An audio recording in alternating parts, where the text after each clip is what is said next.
తీసుకున్నాను. తర్వాత మరి ఆ 4 లక్షలు తీసుకొని ప్రకాష్ అయ్య చేతిలో పెట్టి ఆ రాత్రి టెంట్లు కొనుక్కొచ్చి ట్యాంక్ వేసి అక్కడ నీళ్ళ ట్యాంక్ పెట్టి శుభ్రంగా ప్రార్థన చేసి బ్రహ్మాండమైన ఆరాధన జరిగేది. దేవుని స్తోత్రం కలుగుగాక. హల్లెలూయా. 25,000 30,000 మంది వచ్చారు. ఆ టెంట్ల కింద మీరు అట్లా ఫోటోలలో ఉంటారు, మీరు చూడవచ్చు. పల్లి చేను ఉంటుంది, అదంతా మీరు ఒక్కొక్కరు చూసుకుంటూ పోవచ్చు. ఈడ యేసు ప్రభు మరణం నుండి జెరూసలేం అంతా ఈ కిటికీల మీద ఉంటుంది, చూసుకుంటా నెమ్మదిగా చూసుకుంటూ పోవచ్చు. నెక్స్ట్ కట్టేది హోలీ ల్యాండే. ప్రార్థన చేయండి. నేను యెరూషలేం ఎట్లున్నదో సమాధి అట్నే సమాధి కడతాను. ఇప్పుడు నన్ను రమ్మంటాను యెరూషలేం పోదామంది, ప్రార్థన చేయండి. యెరూషలేం పోవాలని ఆశ ఉన్నది, ఎందుకంటే ప్రార్థన చేస్తున్నాను. మరి పోయినసారి 3 బ్యాచ్ల మీద మళ్ళీ పోవాలి. ఎందుకు చెప్తున్నా అంటే పరిశుద్ధాత్మ దేవుడు మన మధ్యలో ఉన్నాడు. మరి బ్రహ్మాండంగా బస్సులు వచ్చినాయి, ప్రార్థన జరిగింది.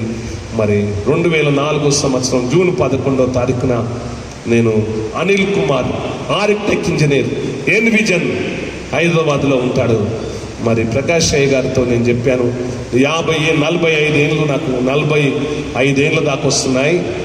మరి నేను ప్రభువు నన్ను పిలిస్తే ఆయన చిత్తం నేను నెరవేర్చను కాదు, ఎందుకంటే నాకు ఆరోగ్యం బాగుండట్లే. మరి ఇప్పుడు నేను ఆ అంతస్తు కూడా ఎక్కలేను. 6 అంతస్తులు ఎక్కేది నేను. ఇప్పుడు 1 అంతస్తు ఎక్కలేను. అయ్యగారు ఎక్కుతానుగా నేను ఎక్కలేను, నాకు శక్తి లేదు, బలం పోయింది. మరి మందిరం కట్టాలి కదా అని మోకరించి ఏడ్చి ప్రార్థన చేసి ఇంజనీర్ దగ్గర పోతే, శర్మ సార్ దగ్గర పోతే వద్దు, ఈయనే అనిల్ కుమార్ దగ్గర పోదాం, దేవుడు చెప్తానని చెప్పి అనిల్ కుమార్ సార్తో చెప్తే ఒక ప్లాన్ ఇచ్చాడు. ఫస్ట్ నేను అన్నాను ఇది బాగలేదండి అని చెప్పాను. రెండోది కూడా బాగలేదు, మోడర్న్ చర్చ్ ఇది ఫస్ట్. అయితే నన్ను మోడర్న్ అంటే మేము చదివినమా పాడ, ఈ అయ్యగారేం మంచిగా ఉన్నదని చెప్పిన ఆయన బాగుంది, ఇట్లుంటుందని చెప్తే బాగుంది. ఈ మోడర్న్ అని నాకు తెలియదు, ఆయన బాగుంటుంది అంత డబ్బే కడతానంటే నేను బాగుంటుంది అనుకున్నాను. చూతెత్తున్నది పిల్లలు లేపినాక ఘోరంగా ఉన్నదే, ఇది కాదు దేవుడు చూపెట్టింది, నేను చెప్తా పట్టని చెప్పి అయ్యగా ఇంజనీర్ గారితో మాట్లాడి ఈ మందిరం మొదలుపెట్టే ముందు పైసలు లేవు నా దగ్గర. ఏడ్చి ప్రార్థన చేసినప్పుడు రాములు అనే వ్యక్తి, మరి ఉప్పళ్ళు ఉంటాడు, లంబడున్న వ్యక్తి, దురాత్మ శక్తులతో బాధపడ్డాడు. అతడు బాగైండు. 25 లక్షలు ఇల్లు కట్టుకుందాం అనుకున్నాడు. నాకు ఆ 25 లక్షలు దేవుడు చెప్తే నా చేతులు పెట్టాడు. దేవునికి స్తోత్రం కలుగును గాక. చూసావమ్మా, అగో అట్లా ఇది వచ్చింది, కానీ కానుకలతో కట్టిన మందిరం ఇది కాదు. ప్రభువు పంపించాడు. వెంటనే 25 లక్షలు తీసుకొని ప్రభు చేతులు పెడితే వర్షం లేవు. 7 ఏళ్ల కింద భయంకరమైన కరువు, మీకు తెలుసా ఎంత కరువో? భయంకరమైన నీళ్ళు ఇక్కడ, మరి అక్కడ హైదరాబాద్లో తెలియదు, కానీ ఇక్కడ భయంకరమైన కరువు. 7 ఏళ్ల కింద విపరీతంగా వర్షాలు లేవు. అప్పుడు నేను ఏడ్చినప్పుడు దేవుడు అన్నాడు, అప్పటికి 10 ఏళ్ళు 7 ఏళ్ళ దాకా రోజు నీళ్లు కొనుక్కొచ్చుకుండే మేము. ఈడ 250 బోర్లు వేసిన నీళ్లు పడవు. నేను ప్రార్థన చేస్తే నీళ్లు పడ్డాయి, ఆ బోర్ కూడా ఎండిపోయింది, సగం ఆపుకుంటా పోసేది. మరి ఏడ్చినప్పుడు ప్రభు మందిరం కోసం అక్కడ బావి దోవాను, మీరు పోయేటప్పుడు చూడవచ్చు. ఈ మూలకో బావి ఉంటుంది, సుక్క నీళ్ళు లేకుండే ఆ బావి 11వ తారీఖు 11వ తారీఖేమో ముగ్గు పోసాం, 17వ తారీఖేమో గుంతలు తోవడం ప్రారంభించాం. 17, 18, 19, 20, 23, 24, 25, 27వ తారీఖున గుంతలు నింపబడ్డాయి. బావి నిండున్నది. ఈ రోజు వరకు బావి నిండే ఉన్నదమ్మా, మీరు చూసుకోవచ్చు ఇక్కడ. మరి ఇప్పుడు ఈ సంవత్సరం దేవుని దయ, ప్రార్థన చేసిన అయ్యా వర్షాలు రావలే, మందిరం అయిపోయిందని అపప్రభ, ఇంకా పనులు ఉన్నాయి. ఎందుకంటే హోలీ ల్యాండ్ కట్టేది ఆ కొండ మీద. మరి గెస్ట్ రూములు కడుతున్నాను, ఎందుకంటే ఎవరైనా వచ్చి 3 రోజులు 4 రోజులు ఇక్కడ ఉండి వారం రోజులు ఉండేటోళ్ళు గెస్ట్ రూములు, ఏసీ రూములు పెట్టి, ఇప్పుడే కదమ్మా అంతా 200 కోట్ల రూపాయలైంది. ఇటుక బట్టీలు నేనే కట్టాను, నేనే పెట్టించాను. ఎందుకంటే బయట 7 కోట్లు అన్నారు. ఇటుక బట్టీలు మేమే, మేస్త్రులు మా వాళ్ళే, కంకర పోసింది మా వాళ్ళే, సిమెంట్ ఎత్తింది మా వాళ్ళే, ప్లాస్టింగ్ చేసింది మేమే, పుట్టి పెట్టింది మా వాళ్ళే, అన్నీ ఇక ఈ మందిరానికి చేసిందే మేమే పని చేసినాం. ఎన్ని కోట్లు అయితే తెలుసా? 60 కోట్ల రూపాయలు అయితే మేము చేసిన పనికే. అంత పని చేసేటానికి ఇట్లా అయిపోయాను. నాకు 52 ఏళ్ళే అమ్మ, 51 ఏళ్ళు అంతే, కానీ పెద్ద మనిషిలాగా కనిపిస్తాను. అంత పని చేశాను, రాత్రి పగలు. కర్ర మరి ఓసు నుండి తెప్పించాం, బండ వియత్నాం నుండి తెప్పించాం. ఇట్లా అన్నీ డూమ్ అమెరికా నుండి, అయ్యగారికి తెలుసు. ఆ పిల్లర్స్ చైనా నుండి, ఆ సౌండ్ సిస్టమ్ లెక్సా మరి నితీష్ అంటేనే మరి మందిరము ఓపెనింగ్ 1 నెల రోజులకు ముందే పైసలు లేవని అయ్యగారు చెప్పారు. 2 కోట్లు అయితే అయిపోతుంది అన్నాడు. నేను కావచ్చు అనుకున్నాను. ₹1,00,00,000 దాకా తెచ్చిచ్చాను. తెత్తా అంటే ఇవి సరిపోదు అంటాడు. 20 లక్షలు తెస్తే ఇది సరిపోదు అన్నాడు. 10 లక్షలు తెస్తే ఇంకా అయిపోవాలి, ఇంకా 5 లక్షలు, ఇంకా ఏంది ఇంత తెచ్చినా కూడా సరిపోవట్లే, ఎక్కడ కడతాడు లేవంటాడు. ఇక నేను అన్న నాతో కాదని నేను కూడా ప్రార్థన చేస్తా అంటే నితీష్ అంటేనే మరి పరిస్థితి ఇది, పైసలు లేవు, సామాను వచ్చిన దగ్గర అన్నప్పుడు తన ఇల్లు కుదబెట్టుకొని ఒక బౌద్ధిస్ట్ తన ఇల్లు కుదబెట్టి నాకు 2 కోట్లు తీసుకొచ్చి ఇచ్చాడు. దేవునికి స్తోత్రం. ఆయనకు మళ్ళీ నేను కడుతున్నాం అనుకో. హల్లెలూయా. ఈ విధంగా ఈ సుందరమైన మందిరం ఇప్పుడు ఏసీలు పెట్టాలంటే నేనే వద్దన్నా.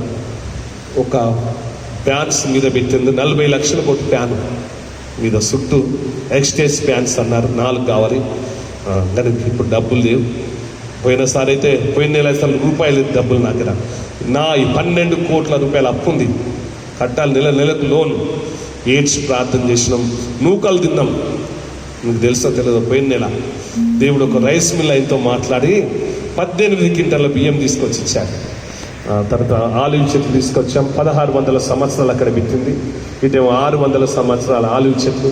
సాయంత్రం ఈ మందిరం ఎట్లుంటారంటే లైట్లతో దగ 6 అయిందంటే మెరుస్తారు. రోడ్డు మీద ఉన్నోళ్ళు, సిక్కులోళ్ళు, బౌద్ధులు, ముస్లింలు, పూజార్లు, దైపాలు చెవులు వినబడుతున్నాయా అన్నీ. ఇదిగో మరి ఈ విధంగా దేవుడు చేసిన కార్యం. హల్లెలూయా. అందుకోసానికి ఈ విధంగా ప్రతిదీ మరి దేవుడే. ఈ మందిరం బట్టప్పుడు ఎవ్వరు చచ్చిపోలేదమ్మా, దేవునికి మహిమ కలుగును గాక. ఏం చచ్చిపోలేదు. అక్కడ నుండి పడ్డాడమ్మా, 4 పడ్డారు. మీద దేవదూత పైనుండి పనిచేసి ఇక్కడ కింద పడ్డారు. అయిపోయింది అన్నారు. నాకు ఫోన్ చేస్తే దేవుడా స్తోత్రం, వందనాలు ప్రభా, నేను చనిపోయిన వాళ్ళు లేపినావు, నా ప్రార్థన దారి ఇప్పుడు కూడా లేవాలి దేవా, ఎందుకంటే నీకు అవమానం రావద్దు ప్రభా అని ఏడ్చుకుంటూ వచ్చి ఇట్లా చేయబెట్టగానే లేచుకొస్తున్నారు. దేవుడా స్తోత్రం. సైతాన్ అన్నది ఇంత పని చేస్తావా, నేను పేపర్కి ఎక్కిస్తా అన్నది. ఇంత సుందరంగా ఏం చేయలేవన్నాను. స్టీరింగ్ ఇట్లా నెడుతున్నారు, కింద వైర్ ఉన్నది చూసుకోలే, ఆ వైర్ దిగి ఈ 3 పీసులు వచ్చి అది కరెంటు స్టీరింగ్ మొత్తం వచ్చి 40 మంది గిరగిలా కొట్టుకుంటున్నారు. అయ్యో దేవా, నన్ను తీసుకున్న బాగుండు, నా ఎవరు కేసు పెట్టరు, ఇప్పుడు నేను ఏం చెప్పాలని పోయి పట్టుకుందామంటే అయికు ప్రార్థన చేస్తే ఆ కరెంట్ ఆగుతుందని ఉదుకుతాను అన్న. అక్కడ 2 ట్రాన్స్ఫార్మర్లు పేలిపోయినాయి. దేవునికి స్తోత్రం కలుగును. చాలా ఆశ్చర్యకరం అమ్మా. ఇంత పెద్ద మందిరం కడితే మామూలుగా ఎవరైనా ఎంతమంది చచ్చిపోయాలని అడుగుతారు చాలా మంది. ఎందుకు చచ్చిపోతారు? నా సజీవుడైన జీవం గల దేవుని మందిరంలో సావు అనేది లేదు. సావును యేసు ప్రభే మా అందరి కొరకు చనిపోయాడు. దేవునికి స్తోత్రము కలుగును గాక. మనం ఫలిస్తాం. ఒక 4 తులాల బంగారం ఇచ్చింది, అత్త బాగా తిట్టింది, ఇంటికి అత్తే నేను చంపేస్తా, నీ అయ్య సంపాదించింది అనుకొని ఇచ్చినవా? ఎవరివే 4 తులాలు ఎట్లా ఇచ్చినవే, నువ్వు ఏమని ఇచ్చినవే? ఇంటికి రావద్దని ఎల్లగొట్టాది. వాళ్ళ అమ్మోళ్ళు ఇంటికి వెళ్ళిపోయింది. భర్తను బాయ్ నేనే ఏమన్నంటే నువ్వు కూడా రావద్దు, నా ఆస్తిలో భాగం లేదు. మాదిగోలో దేవుడు తీసుకుపోయి అక్కడ తలగబెట్టిందట అని తిట్టినప్పుడు 3 నెలలు ఇంటికి రానియలే.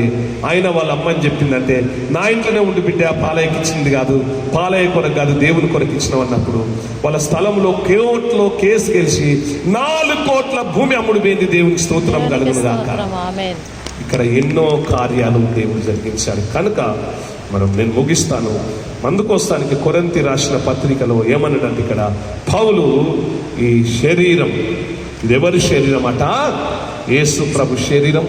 ఒక ఆయన క్యాన్సర్ ఉండే, నేను ఇట్లాగా ప్రార్థన చేసి ప్రభు వల్ల అయ్యగానే ఆయన క్యాన్సర్ గడ్డ కరిగిపోయింది. దేవుని స్తోత్రం కలుగును గాక. ఇందులో జీవం ఉన్నది, నిత్య జీవం గల దేవుని శక్తి. అందుకోసానికి ఇక్కడ ఏమన్నంటే, ఇక్కడ మరి ప్రియమైన దేవుని పిల్లల, కాబట్టి ఎవడు అయోగ్యంగా ప్రభు యొక్క రొట్టెను తినునో, ఏంలే రొట్టెలే ఏందో మామూలు తెత్తి అనుకోవద్దు. అందుకోసానికి ఈ పాత్రలో తాగునప్పుడల్లా ప్రభు మరణం వరకు నువ్వేం చేయాలంటే సువార్త ప్రకటించాలి.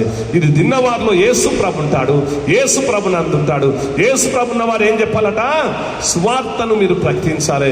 రెండోది ఏం చేయాలంటే, ఇదిగో ఎవడైనా అయోగ్యంగా 27 వచ్చిన 1 కొరింథీ 11లో ఎవడైనా అయోగ్యంగా ప్రభు యొక్క రొట్టెని తినలో లేకపోతే ఆయన పాత్రలో తాగునో వారికి ఏమవుతుందంటే రోగం వస్తుంది. జాగ్రత్త. అందుకోసానికి అనేక మంది ఆత్మ మరణించారు కనుక బాప్తిసం తీసుకున్న వారు మాత్రమే తీసుకోవాలి. హృదయ శుద్ధి చేసుకున్న వారు తినాలి.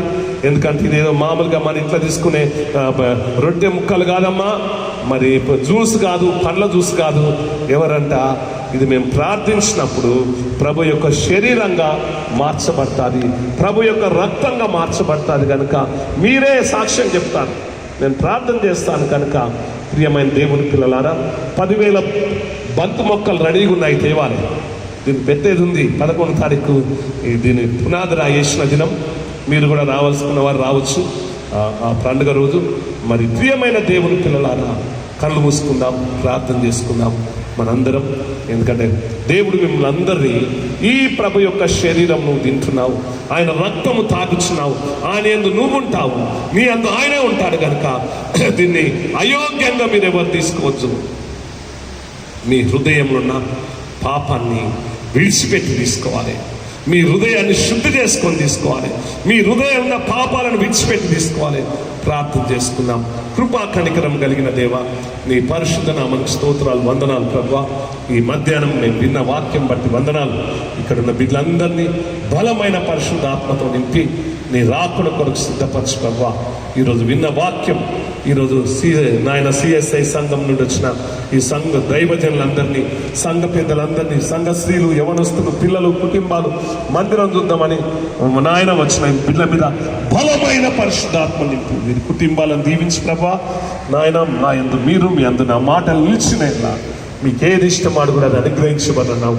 మీరు బహుగా ఫలించడం వలన నా తండ్రి మహిమపరచబడినావు. కనుక గొప్ప కార్యాలు బిడ్డలా జరిగించి యేసు నామమున అడుగుచున్నాం తండ్రి, ఆమేన్.